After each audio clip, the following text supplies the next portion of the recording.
చాలామంది పెద్దలు ఢిల్లీ నుంచి వచ్చారు కనుక ముందు నేను ఇంగ్లీష్లో మాట్లాడతా, తర్వాత తెలుగులో మాట్లాడతా.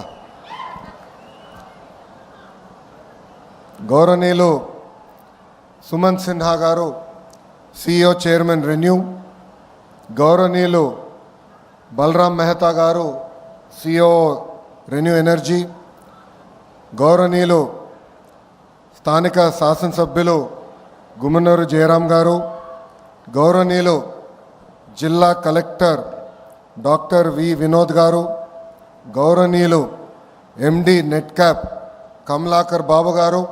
ఇక్కడ చాలామంది అనుకుంటూ ఉంటారు గొట్టుపాటి రవి గారు పేరు మర్చిపోయారు, లొకేషన్ నేను మర్చిపోలా, బెస్ట్ ఫర్ ద లాస్ట్ అని పెట్టా. మన ప్రాంతంలో గొట్టుపాటి రవి గారు అంతా తెలుసుండకపోవచ్చు, కానీ రవాణా గురించి ఒక మాట చెప్పాలి. 2019 నుంచి 24 వరకు శాసనసభ సాక్షిగా మన నాయకుడిని అవమానించినప్పుడు కానివ్వండి, శాసన మండలిలో అమరావతిని మేమందరం కాపాడడానికి పోరాడినప్పుడు గ్యాలరీలోకి చంద్రబాబు నాయుడు గారు వచ్చి కూర్చున్నారు. అక్కడ కావాలని ఆనాటి పాలకులు వాళ్ళ శాసనసభ్యులు పంపించి చంద్రబాబు నాయుడు గారిని ఎగతాళి చేయండి, ఎక్కలు చేయండి అని చెప్పారు. ఆనాడు గొట్టుపాటి రవి గారు, గౌరవనీయులు స్వామి గారు, మన అనగాని సత్యప్రసాద్ గారు, ఆనాటి ఉన్న శాసనసభ్యులందరూ బాబు గారు చుట్టూ నిలబడి మమ్మల్ని దాటిన తర్వాతనే చంద్రబాబు నాయుడు గారి దగ్గరికి వెళ్తానని చెప్పిన గొప్ప వ్యక్తి మంత్రివర్యులు గొట్టుపాటి రవికుమార్ గారు. A very good morning to everyone gathered here. Today we are not just laying a foundation stone. We are laying the cornerstone for India's clean energy revolution. It is an honor to be part of this historical movement. The launch of the Renewable Energy Complex is a symbol of bold ambition and sustainable progress. With an investment of 22,000 crores, this project is not just empowering grids, it's energizing hope, fueling ambition, and lighting the way for a cleaner tomorrow. Renewable energy is not just an industry, it is a movement. It is the bridge between what we dream today and what we owe to our future generations. Sunlight is free, wind is free, clean air is priceless. Why should our future generations come at a cost of our planet?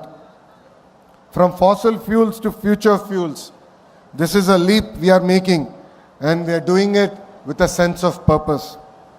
Every megawatt generated here is a message to the world that India leads from the front and Andhra Pradesh stands at the helm. A heartfelt thank you to you, Mr. Sinha ji, Chairman and CEO of Renew, and the entire Renew team for placing your trust in Andhra Pradesh, India's rising green powerhouse. This isn't just a project, it's a beacon of belief in our government, in our potential, in our planet's future. Renew's power re-entry after 6 years is not a comeback, it is a statement. Andhra Pradesh is back and better than ever.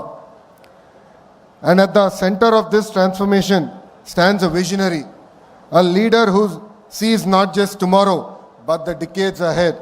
Shri Nara Chandrababu Naidu Garu is not just building roads and infrastructure, he is building highways to the future. Where others saw policy, he saw possibility. Where others saw risk, he saw opportunity. Under his leadership, Andhra Pradesh is not chasing change, it is creating that change. The Integrated Clean Energy Policy, launched in October 2024 under the guidance of the Honorable Chief Minister and the Honorable Energy Minister, has become a blueprint for India's green revolution. Under his visionary direction, Andhra Pradesh has transformed from pause to power, from potential to performance.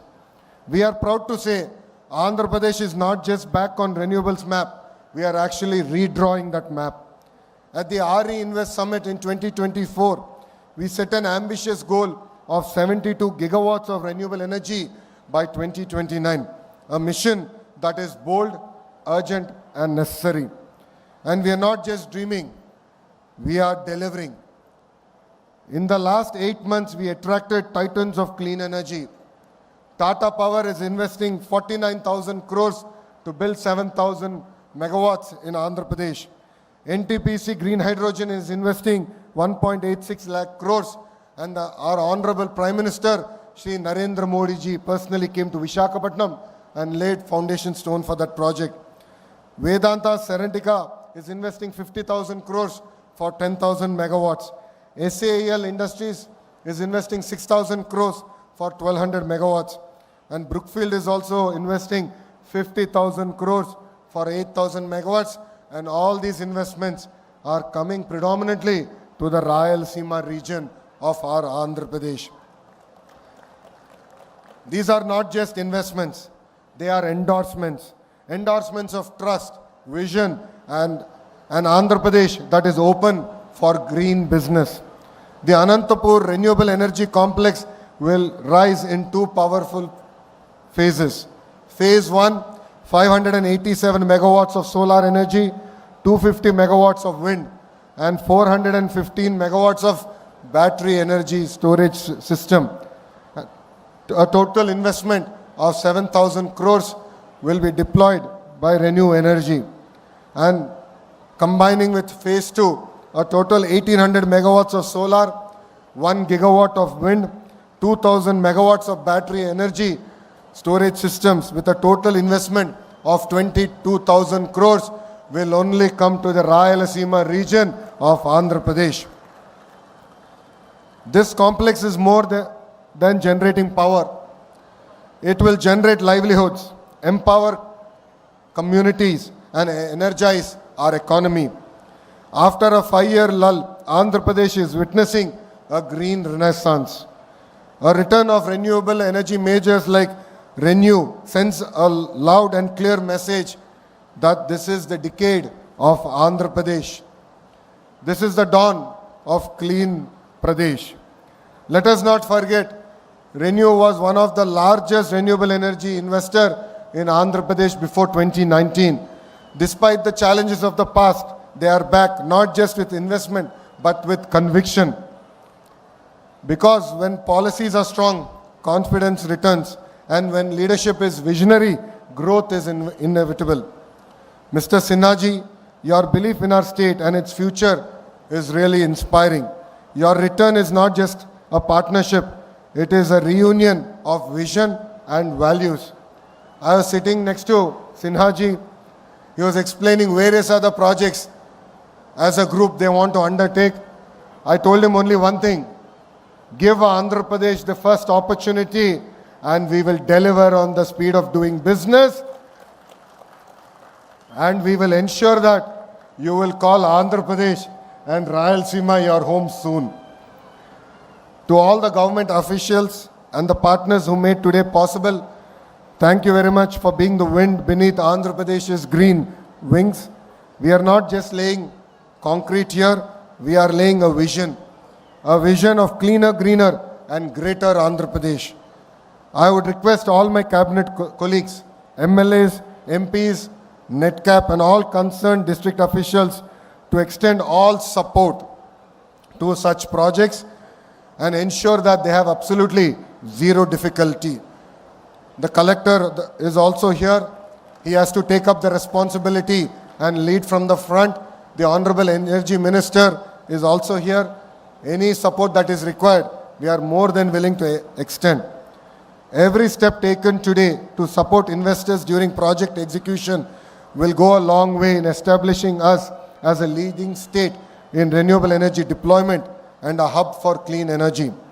Together, let us rise, let us lead, and let us leave behind a legacy not of pollution, but of power with a sense of purpose. ఇప్పుడు ఇక్కడున్న రైతులందరినీ ఉద్దేశించి నేను మాట్లాడాలనుకుంటున్నా. 2014లో రాష్ట్ర విభజన జరిగినప్పుడు కట్టుబట్టలతో మెడబట్టి మనం బయటికి గెంటేశారు. రాజధాని ఎక్కడ ఉండాలో కూడా చెప్పని పరిస్థితి. ఆనాడు చంద్రబాబు నాయుడు గారు ఆంధ్రులందరినీ ఒప్పించి ఒకే రాష్ట్రం ఒకే రాజధాని కానీ అభివృద్ధి వికేంద్రీకరణ నినాదం తీసుకున్నాం. దాంట్లో భాగంగా అనంతపూర్కి కియా మోటార్స్ని తీసుకొచ్చాం. ఆనాడే అనంతపూర్ జిల్లాకి జాకీ లాంటి పరిశ్రమలు తీసుకొచ్చాం. ఏకంగా అనంతపూర్ కర్నూలు జిల్లాని రెన్యూవబుల్ ఎనర్జీ హబ్గా తీర్చిదిద్దాల లక్ష్యంతో అడుగులు వేసాం, పునాదులు వేసాం.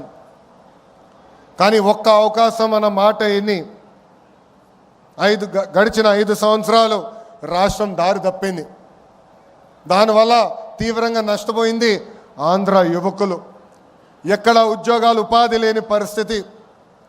చాలామంది నన్ను అడిగారు, 5 సంవత్సరాలు మనం ఇబ్బంది పడ్డాం, మన దగ్గర బెంగళూరు లేదు, చెన్నై లేదు, హైదరాబాద్ లేదు, మన పరిస్థితి ఎలా ఉంటుందని.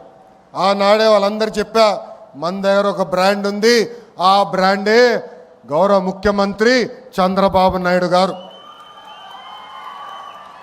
ఈరోజు సిన్హా గారు ఇంత దూరం వచ్చి ఈ ప్రాజెక్ట్ ఆంధ్ర రాష్ట్రంలో పెడుతున్నారంటే దానికి కారణం మన బ్రాండ్ బాబు.